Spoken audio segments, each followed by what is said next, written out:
Γεια σας παιδιά, GeoKid δεν θα είμαι για πολύ ακόμα, διότι άμα έχετε παρατηρήσει ήδη, έχω αλλάξει αρκετά πράγματα στο κανάλι, όπως ότι έχω αλλάξει την εικόνα προφίλ, το banner, την περιγραφή, διότι περιμένω ένα ακόμα άτομο για να συμμετάσχει σε αυτό το κανάλι.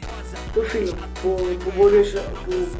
πολύ μπορεί να το ξέρετε από διάφορα duel, ο καλύτερος 13χρονος της Ελλάδας που έχω κάνει το κλίπ σε αυτό το βίντεο.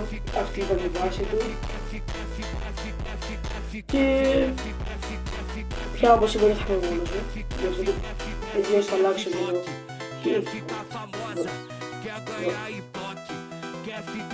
Ότι έγινε, ναι.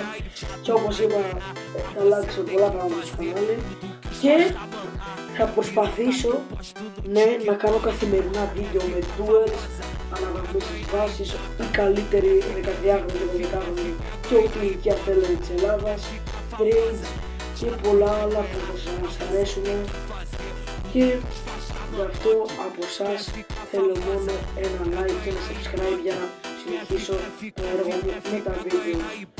Γι' αυτό ξέρετε τι, γι' αυτό το λόγο πάω να πουλήσω το κανάλι μου, ωραία. Απέγεται πολύ το κράτσα. Και αντίο άντερα, κατάληξε να τα πουλήσω το Dragon Bye.